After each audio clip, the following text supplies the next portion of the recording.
తాకట్లో ఉన్న మీ బంగారాన్ని విడిపించి ఆ రోజు ఆన్లైన్ రేటుకి కొంటాం. Sharma gold company.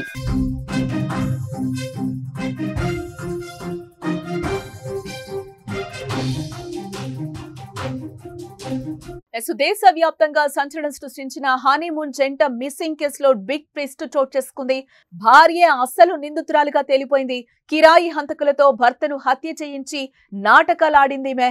ప్రేమతో హనీమూన్ కు తీసుకెళ్లి అతి కిరాతకంగా చంపేసి నాటకాలాడింది. కానీ చివరికి దొరికిపోయింది.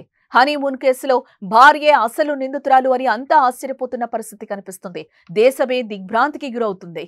మధ్యప్రదేశ్లోని ఇండోర్కి చెందిన వ్యాపారవేత్త రాజా రఘువంశీకి సోనంతో ఇటీవల మే 11వ తేదీన వివాహం జరిగింది. పెళ్లైన తర్వాత మే 20న హనీమూన్ కోసం షిల్లాంగ్కు వెళ్లారు.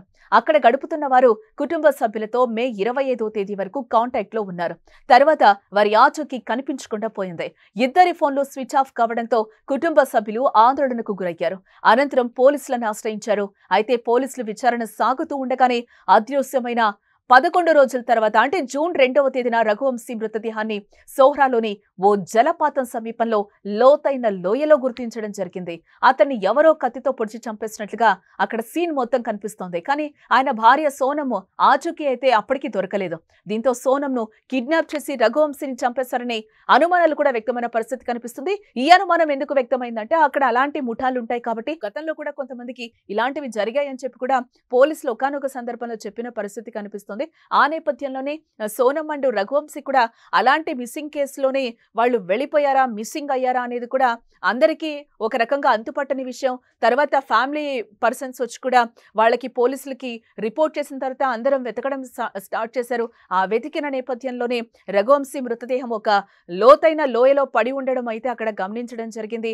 ఇదంతా కూడా భార్య చేసింది, అక్కడ సుపారీ ఇచ్చి భర్తను చంపించింది అని అనుమానాలైతే పోలీసులు వ్యక్తం చేస్తున్న పరిస్థితి కనిపిస్తుంది. ఇప్పుడు పోలీసుల అదుపులోనే సోనమ్ ఉన్నట్లుగా కూడా తెలుస్తోంది. ఈ కేసులో మరిన్ని విచారణ జరిగి మరిన్ని బయటకు వచ్చే అవకాశాలైతే మరిన్ని అంశాలు బయటకు రావాల్సిన అవసరం అయితే ఉందని కూడా పోలీసులు చెప్తున్న పరిస్థితి కనిపిస్తుంది. సోనమ్ ఎక్కడా అని అంతా కూడా ఆ టైంలో ఆందోళన చెందారు. ఆందోళన చెందుతున్న వేళ భార్య భర్తను చంపేసిందని తేలడంతో ఆమెతో పాటు మరో ముగ్గురిని పోలీసులు అయితే అదుపులోకి తీసుకోవడంతో షాకింగ్ కి గురి చేసింది. మొత్తం కూడా ఈ కేసులో 4 నిందితులను అయితే అదుపులోకి తీసుకున్నట్లుగా పోలీసులు చెప్తున్న పరిస్థితి కనిపిస్తుంది. ఇంకా సోనమ్ విచారణలో ఎలాంటి విషయాలు వెలుగులోకి వస్తాయో కూడా చూడాల్సిన అంశం.